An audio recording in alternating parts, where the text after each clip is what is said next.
Welcome to this episode of the Elite Advisor Blueprint. I have special guest here with us, Pat Quinn. Welcome to the show, Pat. Thank you very much. So Pat, you are a presentation coach. You're actually the head speaking trainer for my buddy Pete Vargas's Advance Your Reach event. And how we first connected, Pete, he invited me out to, I like to call it the American Idol of speaking that he holds out in Colorado Springs. But what was really incredible getting a chance to connect with you out there, I really saw you in the moment. I mean, we had, I don't remember how many speakers, but there must have been 15 to 20 speakers out there, basically 8 to 10 minute short little speeches. And I saw you break these things down live and give some of the best advice I've ever seen from a speaking coach. So I was talking to Pete. I was like, can you get Pat, can you twist his arm a little bit, have him come on the show here? Because I think he's got some things that could help some financial advisors out. So thanks for grabbing some time here with us this morning. Absolutely. Thanks for the invitation. So I just want to dive right into it because there's so much we could talk about. But what's been really cool, the partnership we've had with Pete, and then in turn with you, you've coached a number of our top clients that have flown out to Milwaukee to your speaking, just the coaching, the 2-day event that you do. I just want to dive in. You've coached a lot of different industries. What do you see as maybe the biggest hurdle different for financial advisors than maybe some of the other speaking coaching that you've done? Oh, absolutely. You know, I've been fortunate enough over the last 10 years to coach some of the best speakers in the world, New York Times bestselling authors, 6 different Olympians, a number of pastors that you see on television every Sunday. But most of the people that I coach are business owners who need to attract clients and grow their business through speaking. And when I work with financial advisors, that's the exact situation. They're trying to attract clients. What makes it different than coaching other speakers is that when somebody signs up to go see a speaker, they're often excited about it. Like, I'm going to a conference and the keynoter is going to be this, or I signed up for this and I'm excited to learn about this. The area of finances and talking about your finances seems to be more personal and seems to be a little closer, held closer to the vest. And so people don't anxiously say, oh, let's go think about our retirement and our future for a full night. Let's sign up and go to this. They don't walk into the room super excited about the topic. Although they are excited about the results that they could get and excited about a happy future, they often have worries and concerns that make this not their favorite topic. And so the first barrier you kind of have to overcome is, how do you get people to listen to you and not kind of just sit there with their arms folded across their chest saying, I don't want to be here, I don't know why I got invited here, and I bet somebody's going to try to sell me something. That's always a tough barrier to overcome right off the bat. So how do you go about doing that? Well, you know, I've always been a firm believer with all speakers and all presentations that diving into your content right off the bat is not the best approach. I'm hyper-focused on the audience. I have an advanced degree in how the adult brain works. I actually didn't get started as a professional speaker. I got started as a professional magician, and I worked in magic for 10 years. Then I became a public school teacher and taught high school math for 12 years. And during that time, I picked up this degree in how adults learn. And so I focus on the audience and how they receive your information. Our goal is not that the speaker gets a standing ovation, although I think you probably will if you work with us. Our goal isn't that people will come up to you afterwards and say, you're a really great speaker. I don't think that's your goal. I think the goal is that the audience will want to engage with you after the fact. And if they fall in love with your content, that's great, but that's not what actually gets them to engage with you after the fact. You need them to fall in love with you. And I think from the very beginning, there are some things you need to do from the start of your presentation to get them to know you, not just your content. And sometimes that's hard for financial advisors to do. You're experts on your content. You don't always want to tell stories about yourself and tell about your background and tell how you first thought about money and retirement. But those conversations and those stories are so important, because in the end, if they fall in love with you, that's what's going to make them want to engage with you after the fact. Mm-hmm. Well, I actually reviewed my notes from the Colorado Springs event before we hopped on here, and I've got a couple pages worth of notes just from, I don't even think you were on stage that long, but it was a lot of good stuff. You mentioned something that needs to happen in the first 3 minutes. really connect deeply with your audience. And then you just mentioned some storytelling, and it's more about falling in love with you as a person versus your content. What are some ways, I know you've coached a lot of financial advisors, maybe you even have some stories to share where kind of the before and after, like this guy or gal came in and here's what it looked like. And then we actually framed it up how I felt that they could better connect with the audience. And here was the after. Yeah, it's actually 5 minutes that the research shows. There's kind of a clock ticking. From the first time the audience sees you, in the first 5 minutes, there's 3 things that you have to do. You have to be ordinary, you have to be extraordinary, and you have to show your why. Ordinary means I'm just like you. I worry about what you worry about. I've struggled with what you've struggled with. Extraordinary means I know some things you don't know. I've done some things you haven't done. I've learned some things you haven't learned. Now, we all have probably heard at a conference or a seminar, a speaker who's too extraordinary. They come out and everything's going great for them. Everything they touch turns to gold. Everything's just perfect. And the audience will often listen to that and be like, well, I don't think I can learn from you or get help from you because I'm just getting started. I don't know what all these words mean, and I'm not in your situation. They're too extraordinary. We all have probably also heard speakers who are too ordinary. They come out on stage and say, I worry about what you worry about. I struggle with what you struggle with. Actually, my finances aren't in great shape either. And at some point, the audience is like, well, then why are you on stage and I'm in the audience? If you've ever been at a conference and you've heard a speaker and said, I should be giving that presentation. I know more about this than the speaker does. That's a speaker who was too ordinary.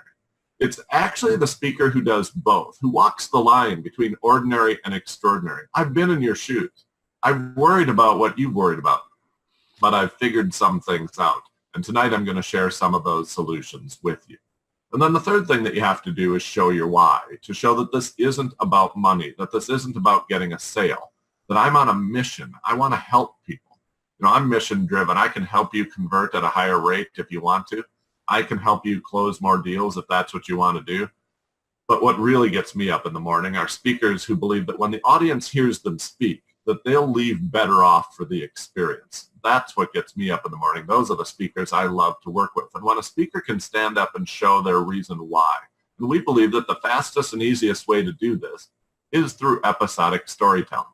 Now, a lot of advisors come into our workshops and they tell their story, but they tell it as a third-party narrator. They tell it like they're reading a biography or reading their resume.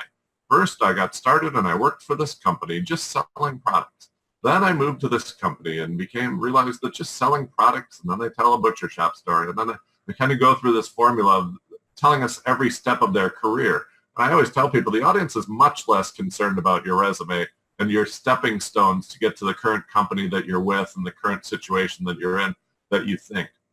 Instead, what we want you to do is to transition that opening, and we want it to be an episodic story, which means you're going to take people into a room where they can see what you see, hear what you hear, feel what you feel. One of my big keynote presentations that I've given 1,100 times, I open, the first words out of my mouth are, it's 2 o'clock in the morning and I'm driving through rural Kentucky and I'm asking myself, what am I doing here? And immediately the entire audience is in the car with me, driving through rural Kentucky in the middle of the night wondering, what is he doing here? And you've got him right from the very beginning. See, Brad, there actually is something worse than being boring. And what's worse than being boring is being predictable.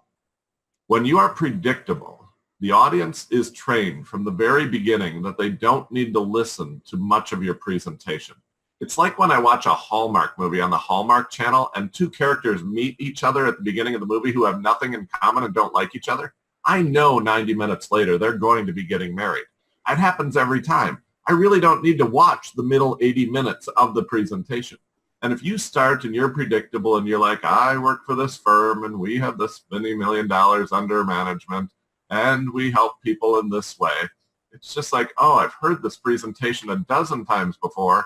I don't need to hear it again. On the other hand, if you walk into that room, you stand up and the first words out of your mouth are, I was gripping the rope as hard as I can because I knew if I let go of that rope, I was going to fall to my death. I mean, I'm going to tell you, you aren't going to have to work to quiet down the audience. You aren't going to have to quiet them down or have somebody say, oh, it's time to get started. They're going to go whoosh and be in their seats and be glued to you from the very first words out of your mouth. There's plenty of time to introduce yourself later. There's plenty of time to give us your highlight reel and tell us how many families you've helped. But in this opening moment, the most valuable real estate of your entire presentation, please don't waste that real estate reading us your resume or telling us your life story as a biography. Instead, take us into a room. It'd be great if it'd be a room that told us some of the foundational things about how you view money and how your family viewed money. Many of the advisors we work with go back to a moment where their dad said something to them, or they witnessed something at the kitchen table with their parents talking or trying to pay the bills, or they witnessed something happen where a business failed. We love these stories to be personal. We love these stories to be personal, not about a client, not about someone else. We want them to be about you, because remember the goal. The goal is that the audience starts to warm up and like you. And that really overcomes that initial barrier of I don't want to be here. You've got them hooked from the very beginning. Yeah, it's so powerful. I mean, I've probably seen 100 plus financial advisors, seminars, presentations at this point in my career. And the common one, that please, everybody listening, don't do this one, because I've seen it. Probably 80% of the presentations I see start like this. Who here's been to an event like this before? Show of hands. Well, tonight's going to be different. And I'm like, well, everyone says that. It sure isn't going to be different, because they've heard that opening about 50 times already. So here's one thing that I see as a common, it's a psychology thing with financial advisors out there. They feel like I can't tell this story, because they try to condense it, like you said, versus an episodic story where they're actually going in and telling some details and painting a picture. I think they're concerned, well, if I spend all this time on my story, I'm not going to have the time to get to what I actually need to educate them on. So how do you unpack that and help advisors start to realize it is actually about the story to connect? Well, the first thing I want to tell every financial advisor who's watching this is you're teaching too much. Most advisors that I work with should cut the content, the amount that they teach, about in half. And you might have the right amount for about an hour presentation. We like to keep the presentations at 60 minutes or less. Here's the rule that you need to know. The person who teaches the most does not win the sale. It is not a contest to see who can educate the audience the best. And so the first thing you have to think about is it's not a race to teach as much as I possibly can to the audience. There's only certain things that I need to teach to the audience. I need to teach them what I'm saying that other people aren't saying. I need to teach them why there's an urgency. I need to teach them why what I talk about answers the really big questions that you have when you came in here tonight. If I can just teach those three things, I can throw away the rest of my content and save that for my initial get to know me meeting, save that for another day when we're in our office having that initial meeting. And so don't think that the person who teaches the most wins the sale. They don't. The person who they like the most at the end will probably win the sale. And there's some things you can do to increase the likelihood of that. You can share things about yourself, be ordinary, extraordinary, and show your why.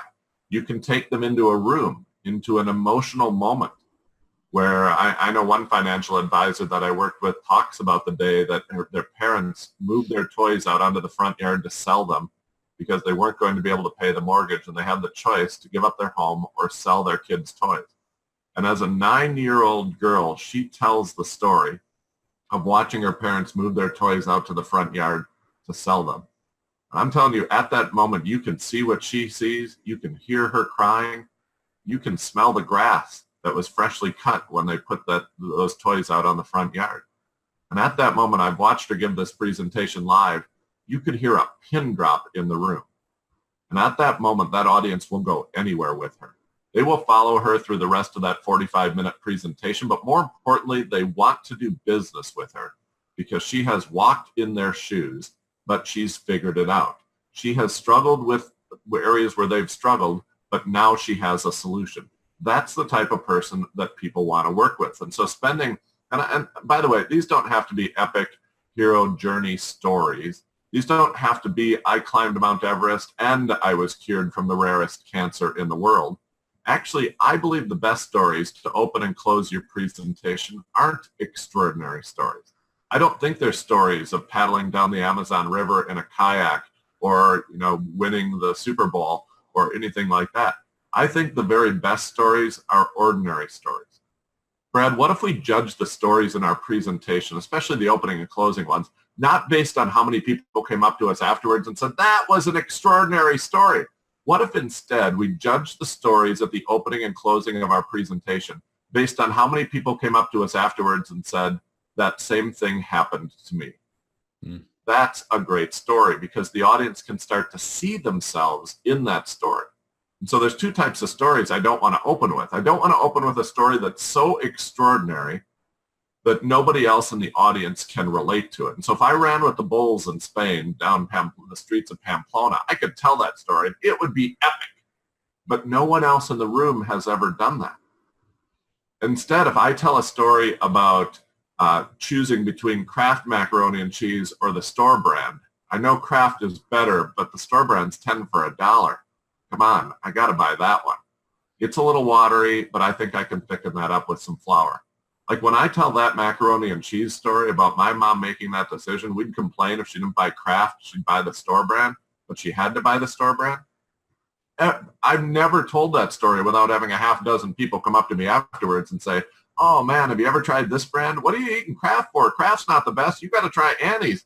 I mean, it just opens up a dozen conversations from Paula Deen's recipe to what store brand they had compared to what store brand I had. And if you have a Piggly Wiggly near your house or you don't know what Piggly Wiggly is, I mean, it just opens up all these conversations. And after all, isn't that the goal of the presentation, to start conversations with the audience? Isn't that the goal of the presentation, that people would come up to you afterwards and say, I want to talk to you more? Maybe it's around macaroni and cheese right now. And when I get safe and comfortable with that, it's going to be about my retirement. And it's going to be about the management of my assets. But right now, can we just talk about macaroni and cheese? That's why ordinary stories are better than extraordinary stories. And so the two things I would say to somebody who doesn't feel as comfortable starting their presentation this way is, the first thing is, it doesn't have to be an epic story. You don't have to have cured cancer or climbed Mount Everest. Ordinary stories are actually better. The second thing I would say is, it doesn't have to be long. You know, if you go to conferences, and we all go to different types of conferences, but conference speakers might spend the first 25% of their presentation telling this personal story at the beginning.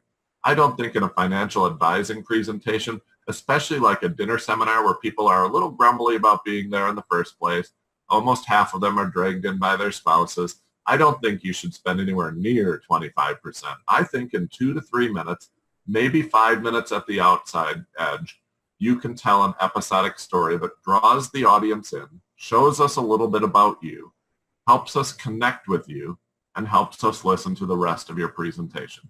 I don't think it has to be a 10 to 20 minute story. I don't think you need that much. As a matter of fact, like at a dinner seminar, I think that would be inappropriate. You'd start to lose people. More people would lean back. You know, I always tell people when they video their presentations, turn the camera around and film the audience instead. And any financial advisor who's doing dinner seminars or any other type of presentation will learn so much more if they would just film the audience instead of themselves. You'll learn the best parts of your presentation. You'll learn the worst parts of your presentation. You'll learn the boring parts and the engaging parts. And when you see people lean back and fold their arms across their chest, that's not a good part of your presentation, trust me.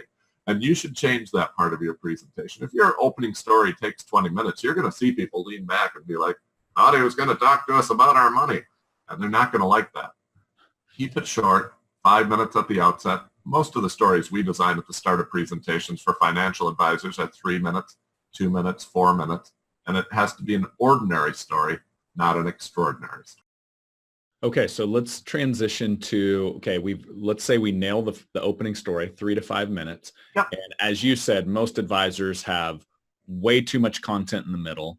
I've seen hundreds of slides on PowerPoints before for a 60-minute presentation. I think my record was like a 200 slide deck that I saw. Oh, nice. Very good. But so if you're now condensing this thing down to the 3 to 5 core things in the middle, and is there a key to the transition from the why off of the story into now the content that they're going to cover the next 3 to 5 things?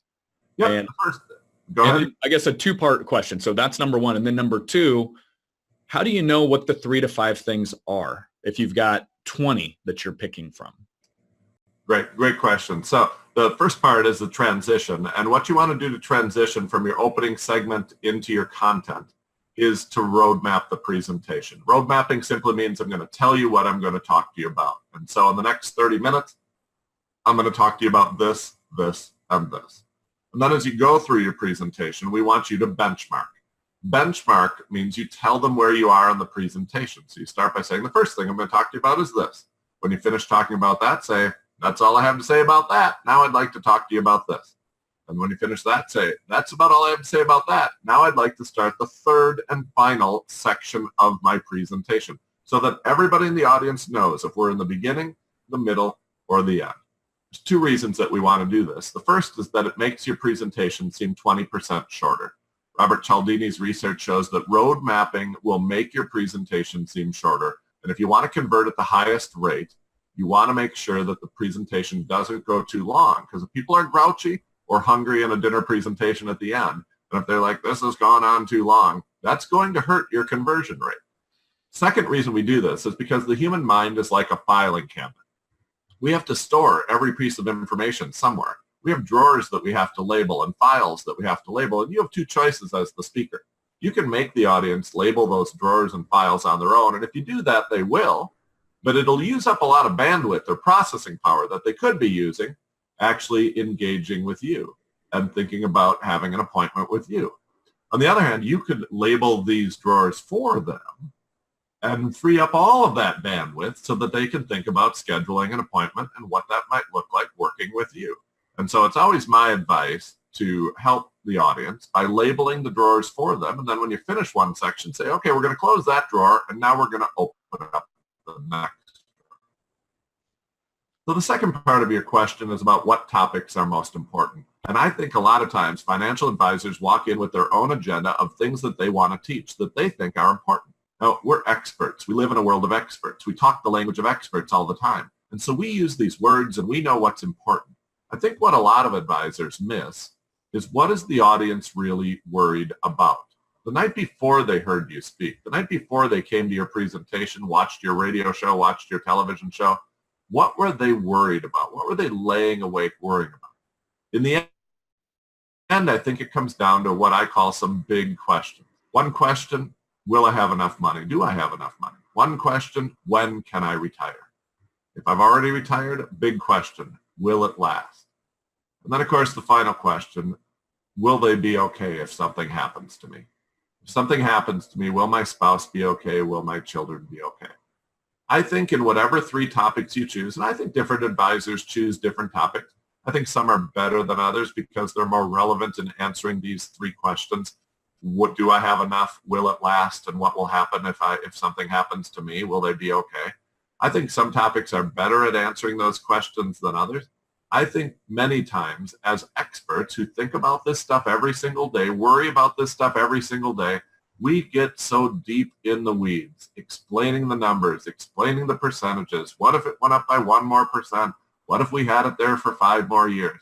I think in each section, so let's pick 3, and you pick those 3. I think in each of the 3 sections, there are specific things that you should do. Let's say your first section is going to be about income, that you need income for the rest of your life.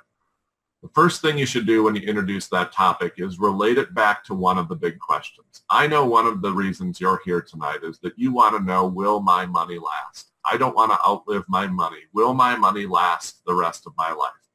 Well, let's talk about how a lifetime income, or the income that we're going to talk about, relates back to that question, because this is actually the answer to that question. Maybe I know another question that you have is, if something would happen to me tomorrow, will my spouse be okay? Would my children be okay? Let me tell you how the income things that I'm going to talk to you about relate back to that and answer that question. Because it's one thing to have a guaranteed income, but if you die, does that income go away and your spouse is now left without that part of their income? And so let's talk about that. That's an important thing that we're going to talk about tonight. And so the first thing you want to do in any topic that you introduce, whether you're going to talk to them about taxes, whether you're going to talk to them about income, whether you're going to talk to them about protection, whatever you're going to talk to them about, relate it back to their big question. And there really are only a few questions. I've heard advisors walk in and say, you know, I know one of the things that you're really worried about is an efficient transfer of assets from you to another person after you pass. And I'm like, Nobody was sitting there last night thinking, I just wish I had an efficient trend. Nobody. The big questions at most presentations, unless you've advertised a very specific tax topic or a very specific business transfer topic or something like that, the big questions are, when can I retire? Do I have enough? Will it last? And will she be okay?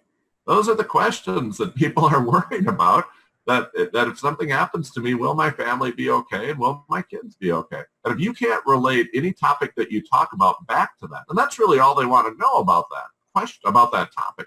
If you're going to talk about taxes, and you get so deep in the weeds that you're talking about these intricate ways that you can avoid having taxes on money that was supposedly pre-tax money, and now you want to change it to tax-free money instead of tax-deferred money. I'm just pulling my hair out listening to this, because they weren't worried about that. What they were worried about is, do I have enough? When can I retire? Will it last? And will they be okay? And if you can't relate your tax information to those questions, you're just like ships passing in the night. You're just missing it completely. And so I think you always want to teach less. I think you always want to focus back to the big questions. And I think if you do that, you'll trim your topics, and you're going to walk out of there saying, but I knew so much more than that. But remember, the person who teaches the most doesn't get the sale. The person who teaches the most has the audience walk away saying, wow, he was really smart.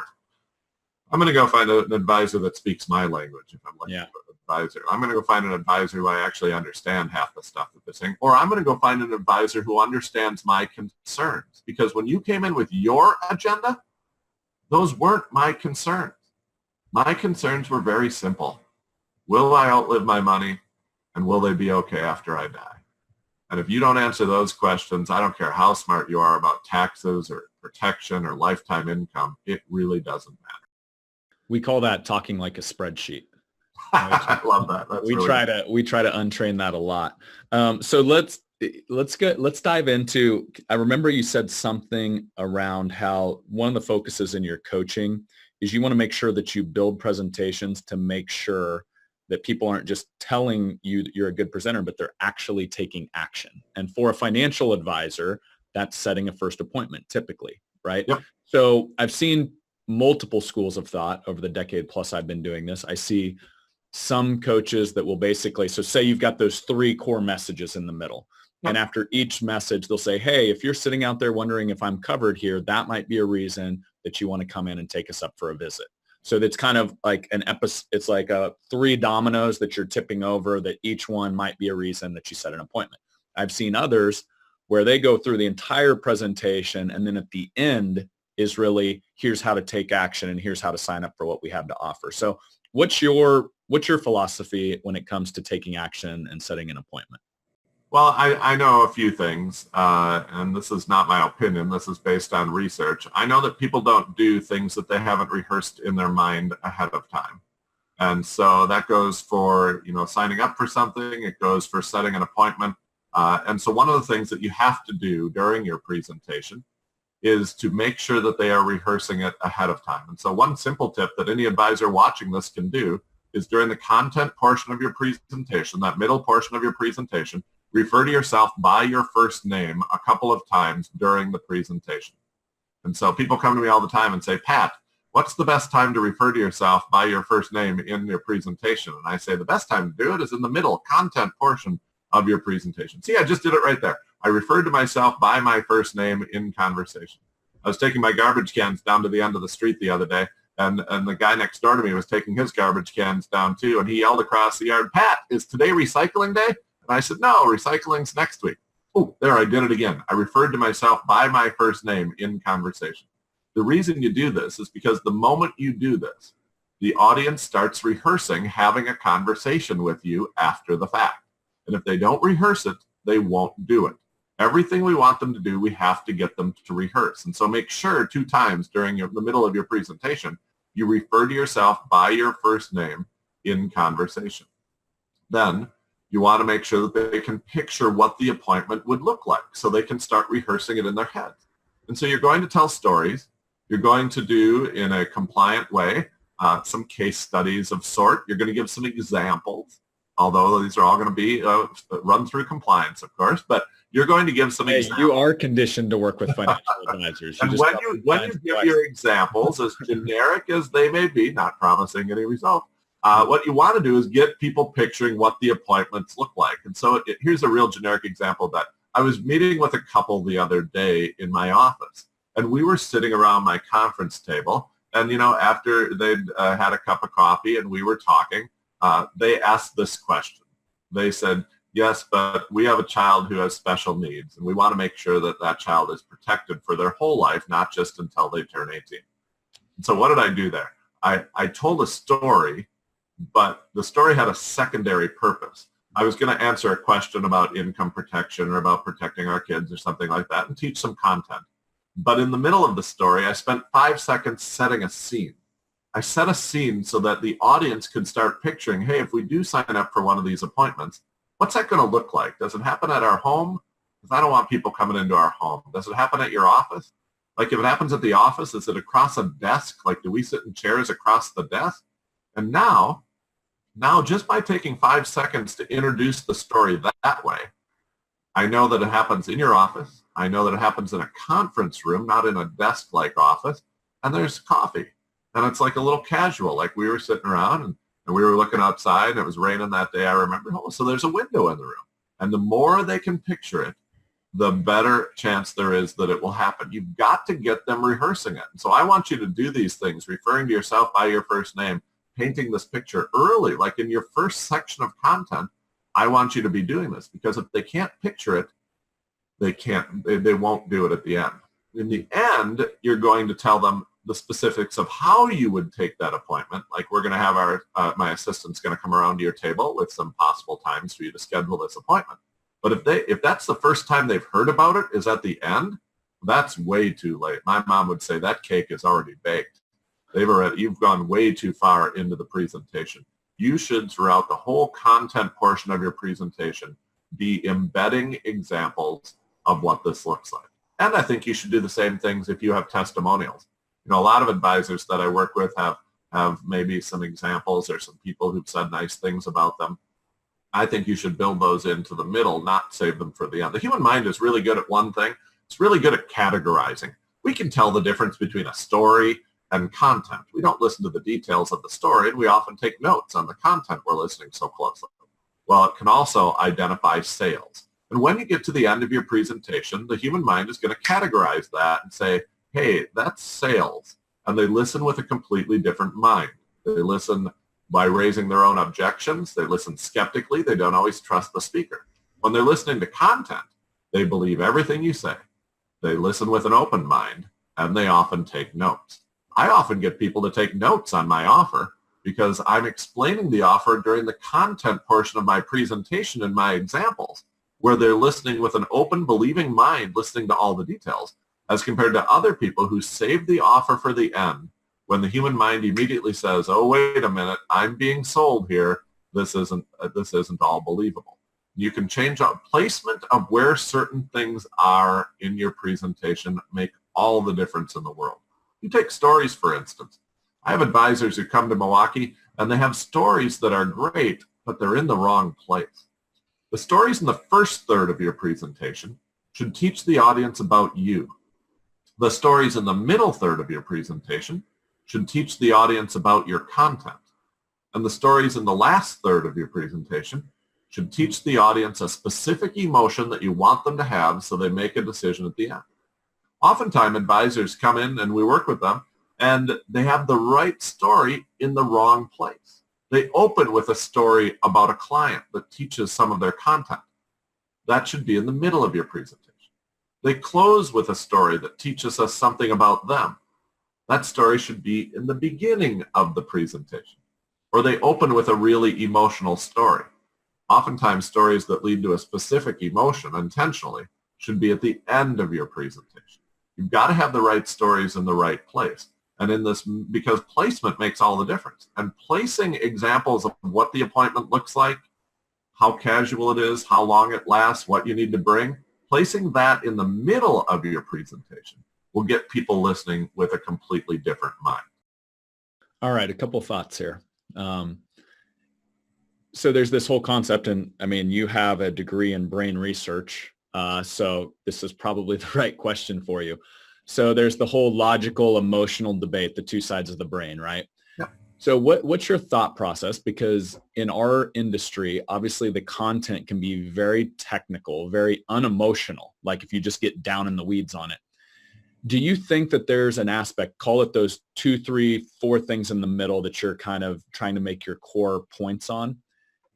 Can that all be done with story, or is there a piece where you do need to get a little bit logical at times? If for say you're getting into social security planning and there's technical rules that go along with it, can that all be accomplished in a great story, or do you have to spreadsheet out sometimes, for lack of a better term? I think a mix of both is usually the best approach. But again, I think most presenters get too deep into the weeds. I think if you are going to go spreadsheet on us, you've got to go spreadsheet to show us how it answers one of the big questions. Don't walk in with your agenda. Answer my big questions. And so if you want to go spreadsheet on me, go spreadsheet on me. But it better be showing me how this shows me that my money will last, how it shows me when I know the date that I can retire based on how much money I have, how it shows me how my children and my spouse are protected if something would happen to me.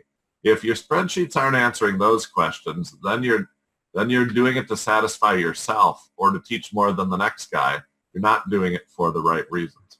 I think there's 2 really important things that you should do in each section of your content if possible. One of the things that you should do is to say this: everybody else is saying this, but I'm saying this. I want you especially to do this in the first section of your content. Because if the first section of your content, you're saying what everybody else is saying, once again, you're training the audience. There is something worse than being boring, and it is to be predictable. And if you say in the first section of your content, the earlier that you start saving, the more that you'll have at the end. It's like, okay, I've been reading that for the last 50 years. You don't need to tell me that again. On the other hand, if you walk in and say, everybody else is telling you that you should put money away in a 401k and that it should be, because it's a great deal, because it's going to be tax deferred. You don't have to pay taxes on it. Of course, you'll make less after you retire and the tax rates will be lower for some reason. I'm telling you something just the opposite. 2 things happen. You make me listen, not just to this section, but to the whole thing, because you're telling me something different than everybody else is telling me. And here's the second thing that it does that's positively brilliant, that is one of the hardest hurdles for anybody to overcome in the financial world. It gets me doubting my own advisor. Because why hasn't my advisor been telling me this? Why is my advisor in the everybody else is telling you this, but I'm saying this? Everybody else is telling you that interest rates are the most important thing. I'm telling you that tax rates are much more important than interest rates. So pay attention to this instead. And immediately 2 things happen. You separate yourself.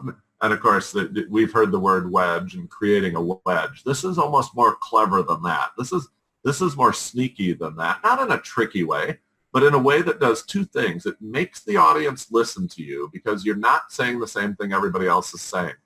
But in the back end, what it also does is make me say, I've been with my advisor for 15 years, and everybody watching this knows that getting somebody to leave a long-term advisor is one of the hardest things you do. Getting people to get a second opinion even is so difficult because it feels like cheating and it feels like it's being disloyal. The biggest barrier that you have could be that somebody already has an advisor, and you can sneak your way right in there simply by saying, everybody else is telling you this, I'm telling you this. If you do that in your first section, they're going to perk up and listen to your whole presentation more carefully because they're going to constantly be listening for other things that you're saying that their advisor hasn't told them. And it's not going to be the predictable presentation that we worry about. So that's the first thing. Everybody else is telling you this, I'm telling you this. The second thing that I want you to try to do as many times as possible, 3 if you can, 2 or 1 if you can, is to give us urgency. Not false urgency in as much as I only have 6 appointments in my lifetime left. Not false urgency in I'll give you a copy of my book that you don't really want if you sign up tonight. Urgency that is related to, and both those things that you do at the end of your presentation are fine, but make no mistake, they're false urgency. What you want to do is teach through content real urgency. And the 3 words that I'd love for you to use in this part of your presentation are window of opportunity. For example, right now, as we film this, there is a limited window of opportunity. All taxes are on sale, 33% off. We don't know how long that's going to last. There's an election as we record this. There's an election coming up that could put those tax cuts in jeopardy. We have a limited window of opportunity right now where we know the taxes this year are lower. And so if you can meet with us early on, there are some things we could do before the end of the year that could make a huge difference now when taxes are on sale. Now, that's not artificial urgency. That's urgency related to content. And that's completely different. When you use your artificial urgency of, we really want you to schedule in the next 2 weeks. I'm going to give you a copy of my book if you schedule in the next 2 weeks. And we're going to throw in this other bonus. I'm fine with all that. We use bonuses in our offer. We create urgency in our offer. But those will never hold a candle. They won't be anywhere close to urgency that is real and taught with content for two reasons. First, when you do it at the end, it feels like sales. And so we listen with a different mind. When you do it in the content area, it's content, so we believe it. And so if you say it's important that you do, there's certain things that you have to do by a certain age. And so there's certain things that you have to start withdrawing at a certain time, or certain moves that we can make where if you make them earlier, it's a lot easier. There's certain protections that we can put in place for your income and for your surviving family members, that the earlier we put them into place, the less expensive that they are. And with certain health conditions, if we don't get them in place in time, we won't be able to use that as a way to get protection for your family and your children. And so it's very important that we put these in place as soon as possible. That's real urgency. That's honest urgency. And because it's being taught early in your presentation, in the content portion of your presentation, the human mind listens to it with a believing mind. The human mind listens to it not skeptically and learns the information. So when you get to the end, you won't have to say, we want this appointment to be within 2 weeks. We need this appointment to be now. And I know why, because taxes are on sale right now, or I don't want to get a health condition that would stop me from having some of these protections in place, or there's certain things we need to start withdrawing or moving now, or it's going to limit our decisions in the future. You teach that as part of your content, and you say, I'm telling you this, and other people are telling you this. You're not going to have to battle the second opinion thing. I'm already doubting my person, and you're not going to have to convince me to schedule in the next 2 weeks. I'm wondering if I can meet with you tonight after your presentation, because I got to get some of this stuff in place. That's the better way to do it during the content portion of your presentation. Awesome. All right, Pat. So you said something a couple times. You said sound like everyone else. And I want to get your opinion here, because one thing we've coached on a lot is how powerful a proprietary process is. In fact, a lot of times, not only do we help our advisors name it, we sometimes even send them down the direction of trademarking it and some of the legal stuff to actually technically make it their own proprietary process. So my question,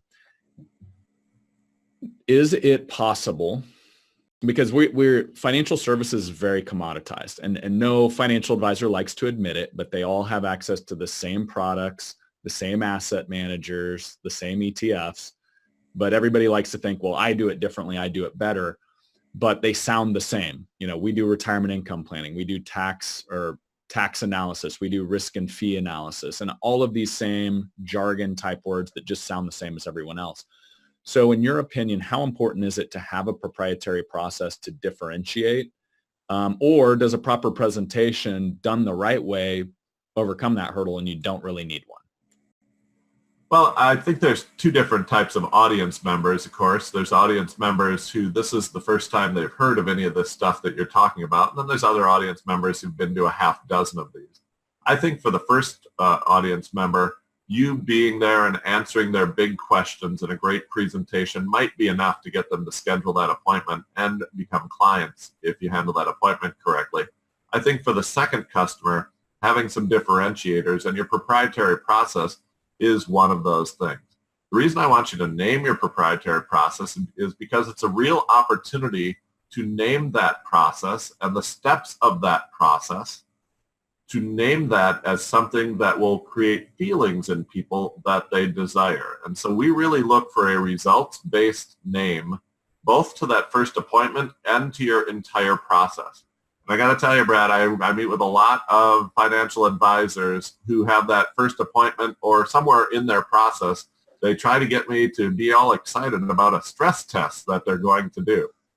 Now, I have had a stress test. It's not fun, okay?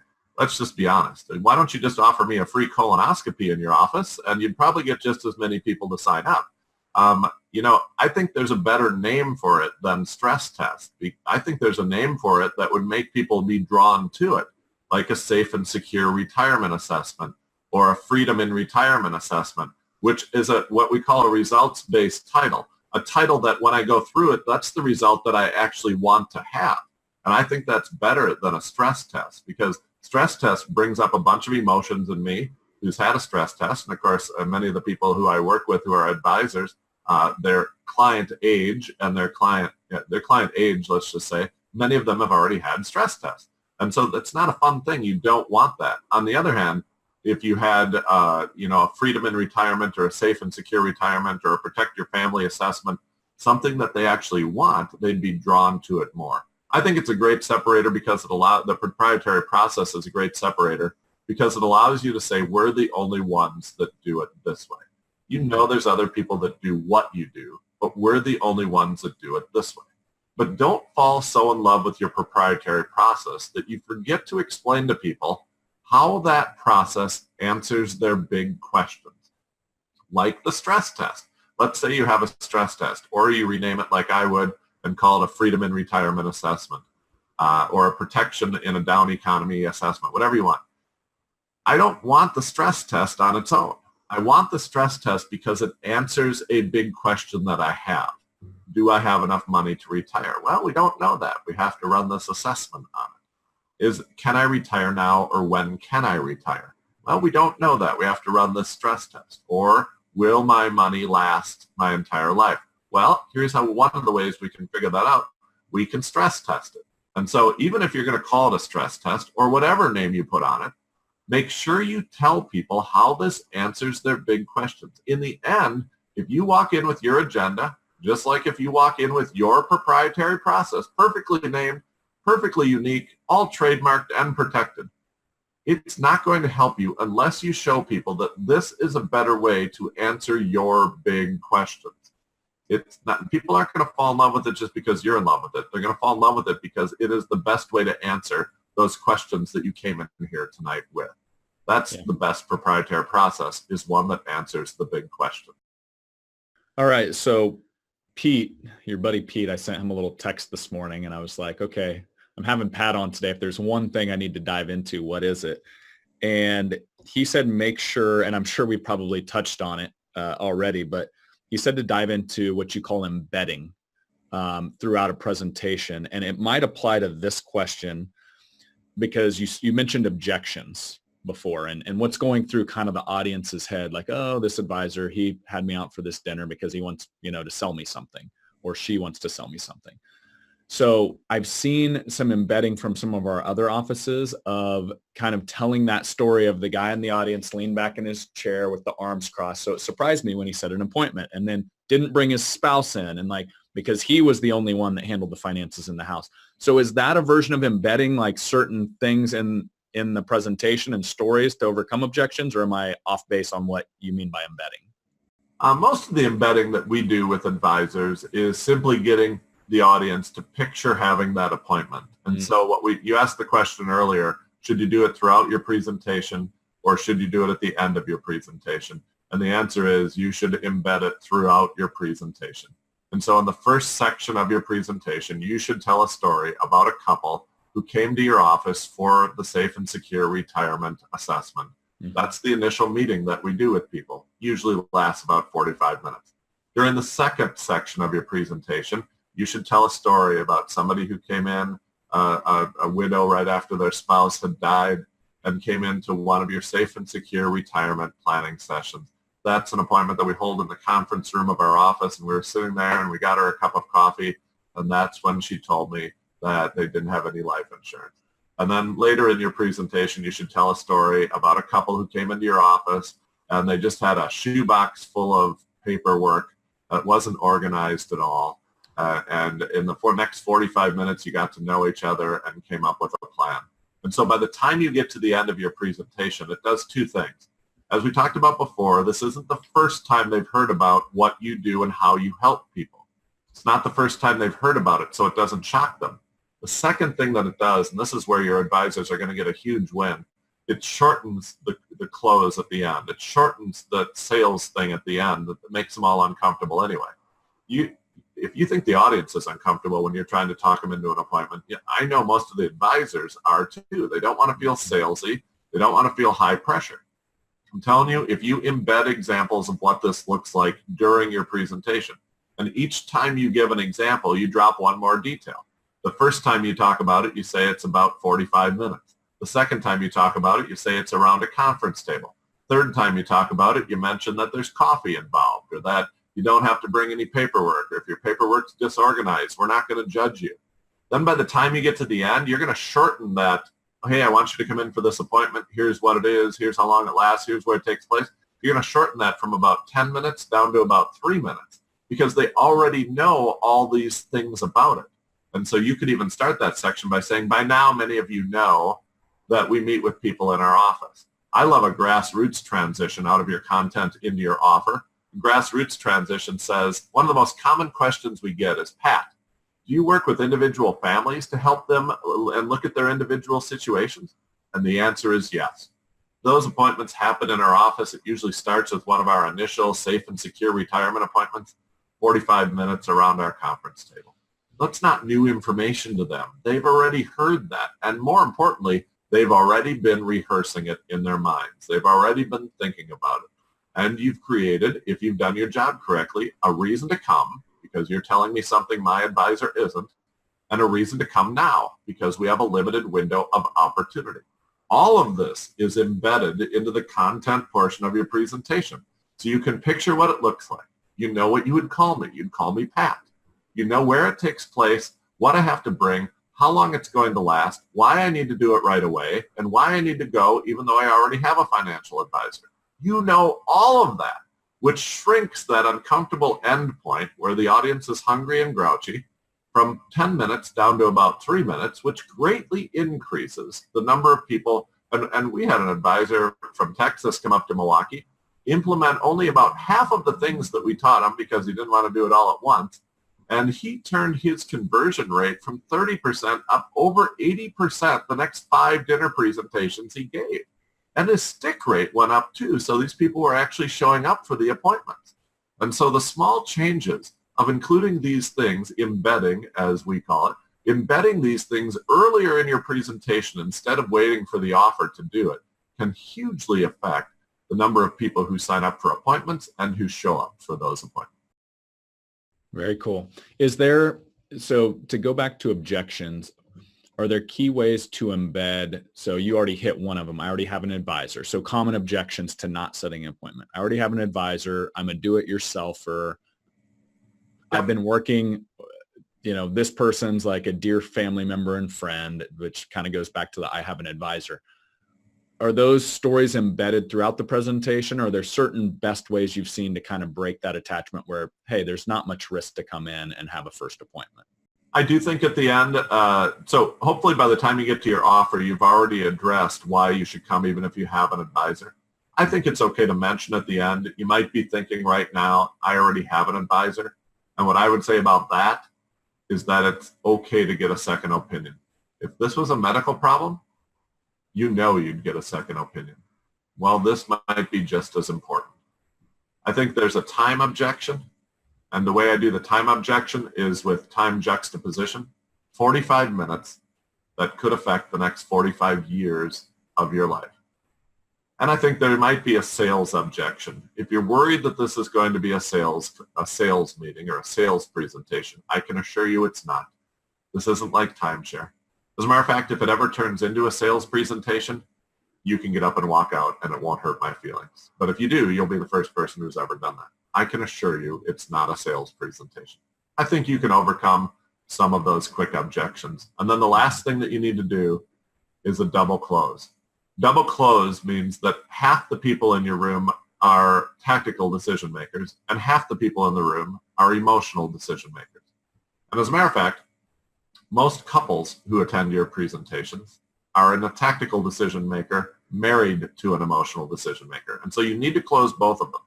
Most people, and everybody watching this is one or the other, you're either a tactical decision maker or an emotional decision maker. Most speakers close the audience the way that they make decisions. And so if you're a tactical decision maker and I'm watching you speak, I can identify it right away because you're going to spend about 10 minutes telling me the tactic. The appointment is at our office. You get to their office by going to the stoplight, turning right, and turning just past McDonald's into the office. Park at any of the 3 spots right out in front of our office, come in the front door, turn right, and knock on the door. I mean, tactics. It lasts between 48 minutes and 65 minutes. Here's the paperwork that you have to bring. Tactics. And the emotional people are just like, I got nothing here. If I'm watching you and you're an emotional decision maker, you're just going to go for the emotional close. You're just going to be like, it will feel good when this is taken care of. It feels good. You just trust me, it's going to feel good. And at some point, the audience is like, what is it? And you're like, doesn't matter. It feels good. Because that's how you make decisions. It is the speaker who can do both, who can both tactically tell me what it is and why I would do it, and emotionally close the audience. That's going to get the most appointments set. Because remember, most couples are a tactical decision maker and an emotional decision maker, and either one of them at a dinner seminar can veto this and say, no, we're not signing up for one.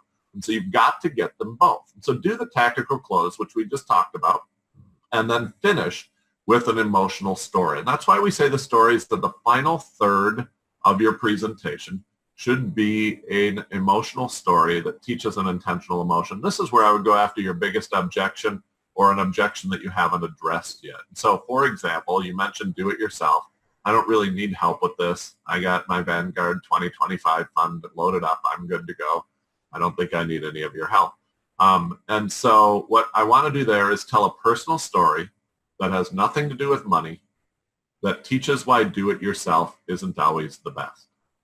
And so we have a beehive out by our swimming pool, and my wife's been bugging me for a few months now to go get an exterminator to get rid of that beehive. And I'm like, exterminator? I don't need an exterminator. I got spray. And so I went out there not with 1 can of spray, but 2 cans of spray, and I sprayed those beehives. Well, 6 bee stings later, I come into the house, and I'm trying to dial the phone, but I can't because my hands are so swollen from the bee stings.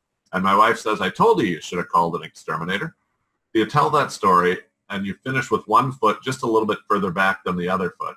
And then swing that foot up even, so you're square up on the audience. Look them in the eye and say, I think in all of our lives, there's times when there's things we think we could do on our own, but we'd be better off going to an expert. There's things that we don't do very often, like retire or plan for retirement. But there's other people who do it every single day. We help families just like yours every single day plan for the once-in-a-lifetime retirement that you only get 1 chance to do right. Now is the time to say, I'm not going to do it by myself. I'm going to reach out and get help. That's an ordinary story that's personal. It's my story. I'm not telling you about a client. I'm not telling you something I read in Chicken Soup for the Soul. It's a personal story that has nothing to do with finances, that teaches a universal emotion. I want to do this myself and not get help, and it teaches why that's not the right choice to make right now. You get a story like that at the end of your presentation that overcomes that last objection, and you're going to see your rates of appointments skyrocket. You're going to see them go up and up and up, and the stick rate will go up too, because the moment they say, hey, maybe we should just skip that appointment and do something else instead, they'll say, no, now you're just like him and the bees. They'll anchor back to it because it's an anchoring image in their mind of that ordinary story. And so that double close at the end will take care of your last objection. The tactical and the emotional paired together is the way to get the highest conversion rate at the end. Great. All right. So we've covered a ton of ground in a short amount of time here. So as we wrap here, Pat, are you good for a couple just more philosophical questions? Sure. Okay. And the first one, before we went live, you said you're happy to dive into this. So this will be fun from a guy that studies psychology to actually hear your own psychology when you selected your financial advisor. And I think you said more importantly, why you continue to stay with them. So do you mind just kind of diving into your decision making there? Yeah, when I chose my financial advisor, which was over 20 years ago, I was looking for someone who shared values with me. And, we sat down and had our initial meeting, and we didn't talk that much about money. And he didn't teach me much content at all. Instead, we talked about kids. We talked about the fact that his wife stayed home and raised their kids, and we knew in our family that my wife was staying home raising our kids. We talked about a number of things. It was more about finding alignment for me with shared values, somebody that wouldn't think it was crazy if I wanted to make a donation to my church, somebody that would understand how important college was in our family and how important saving for college was, and somebody who understood that I probably was going to have to help out my parents at the end of at the end of their life. Instead of inheriting from my parents, I was probably going to have to help them out. And really to find somebody who understood that and didn't look at me askew when I said that, and had some shared experiences in some of those areas with me. In the end, his knowledge of finances was really one of my least concerns. I figured anybody who was a financial advisor could advise me on my money. I wasn't looking for the smartest guy. I was looking for the person who could align with my goals and my vision for the rest of my life the best, and shared experiences was what brought us to that. That was 20 years ago. Now I see some of the best financial advisors in the world, because every couple of weeks, a bunch of AE advisors and other advisors from around the country come to Milwaukee for my workshop. And I hear a lot of stories, and I hear a lot of philosophies, and I hear a lot of people make their pitch for me to, to become my financial advisor. And even though they're not talking directly to me, I get to go through the thought process every time. And so I'm very familiar with the loyalty trap. And even though I don't talk to my advisor very often, I actually haven't had a face-to-face conversation with him in 4 years, and we haven't talked on the phone in 3 years. I still send him checks, and he hasn't adjusted anything in the last 5 years. The idea of making the phone call to leave him, he was with me when I didn't have a lot of money, and I don't have a huge amount of money now, but I have more money than I had back then. He was with me when, we were struggling to get our first mortgage. He was with me when we were trying to figure out if we could afford to have my wife stay home, and he's still with me now. And to pull my money from him now seems like such a betrayal. And honestly, I don't know if I could ever make that phone call, even though now that I hear other advisors speaking, I know he's not serving me probably as well as other advisors could. And so just from a straight personal philosophical point of view, that loyalty thing and teaching people around that not being a betrayal, around that not being cheating, I think is going to be one of the key things. Now, I was coaching one advisor, and one advisor started with, everybody else is telling you this, and I'm telling you this. And this advisor actually went as far to say, and we actually built a great story into his presentation, where he went up into his closet one day, and he's about 50 years old. He went up into his closet and found a suit that he'd worn when he was 20 years old, a suit coat, and he put it on. And it still fit. Amazingly, it still fit. And so he wore it downstairs, and his kids looked at it and were like, "Dad, no." Like, no, it may still fit, but that is not what suits look like today. Like, take that off. Don't go out of the house. We won't go with you if you go out of the house in that suit. Then he turned to the audience and said, one thing that I've learned is that the suit that was right for me when I was 20 years old isn't probably the suit that's right for me when I'm 50 years old. And the same is true with your financial advisor. The person who was serving you well and serving you in your best interest when you were 20 years old may not be the right person to serve you when you're 50 years old. You don't see a pediatrician anymore. There's a reason for that, because some doctors specialize and others, specialize with older people. Same is true with financial advisors. Our firm specializes with people your age, right before the 10 years before they're going to retire and the 10 years after they retire. We specialize in helping people at that very stage of their life. So it's very possible that the financial advisor that served you well when you were 20 isn't the right one for you now. And I got to tell you, that was the most compelling argument of all. I haven't made the call yet because I still can't picture making the call, but my wife and I have talked, and we're pretty sure we're going to switch to that financial advisor if we can get up the guts to make the call. So now you're up to date on where my messed up mind is.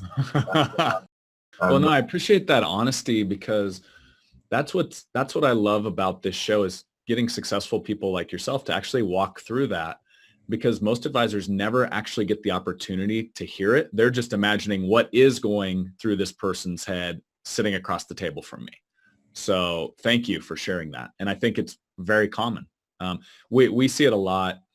It's there's two stages of life. If you really, come out high level and simplify it, there's the accumulation stage, which is where you're building the nest egg. And then there's the distribution phase, which you now have the nest egg, you reach the height of Mount Everest, but guess what? Now you've got to get back down to the ground, right? And so it is interesting as you unpack it, because sometimes that suit coat from 20 years ago isn't necessarily the one you need the rest of the way. So thank you for that, Pat. All right. Two quick questions, and then we'll wrap this because I know we're right at the end here. I just want to hear this one because I just love how you think, and I can tell you're a deep thinker. When you hear the word successful, who's the first person you think of and why? The first person I probably think of is my parents. I have a different measure of success. I don't think the person who has the most toys at the end is the most successful one. I think it's the one that leaves the lasting legacy through the next generation, who's probably the most successful. Both my parents are gone now, but my brother, my sister, and I have navigated the waters of that and the rest of our lives without arguments, without conflict. And I see so many other families that tear each other apart after their parents are gone and who have this conflict and don't talk to each other and dread Thanksgiving. Our family is just the opposite, and I think that's a legacy of a successful set of parents who've raised their kids in a way where they aren't going after the most toys, but they're going after healthy relationships, both with each other and with others. So I probably think of my dad and my mom. That's awesome. Well, that actually kind of leads right into my final question here. Like when you look at yourself personally, and if you could share one piece of advice to the listeners, obviously a bunch of financial advisors out there, that's led to your personal success, maybe in business, maybe just life in general and relationships, what would that piece of advice be to them? My personal advice to them would be to use the gift that you've been given, not just to help people who can help you back, but to use the gifts that you've been given to help everybody, and especially those that can't give you anything back. I think, I meet with a lot of advisors who have this ideal client, 50 plus, 500,000, $1 million more under assets. And I think that's great. They'll pay the bills. They'll help you put your kids through college. But you have a set of gifts and talents and skills that could also help somebody who's struggling to pay off some debt, that would help somebody who's struggling to get their first mortgage.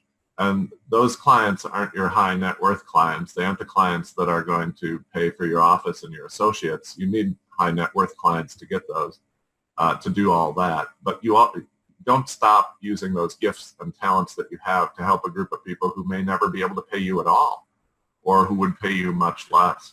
I think we've all been given these gifts in certain areas.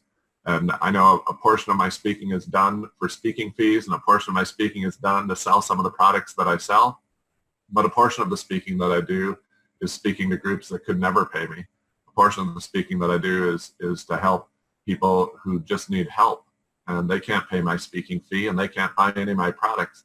But that's not going to stop me from spending some of my time doing that, because I've been gifted in certain ways. And I hope everybody watching this recognizes what their unique gifts and talents are. And yes, they will help people with high net worth. And yes, they'll help people who can pay you for those services. But they'll also help a group of people who are much more vulnerable and much more needy, who will never be able to pay you. But your life will be richer and fuller if you will help them just as well. That's a great way to end the conversation, Pat. So thank you so much. I've enjoyed the conversation, ton of knowledge in just over an hour of conversation here. So thank you. And I will be getting to see you right around the corner, because I know we've got you booked to speak at our World Series event here to kick off 2019. So excited to see that in person. Looking forward to it. Thanks for the invitation, and thanks for the opportunity. All right. Till next time, Pat. Take care.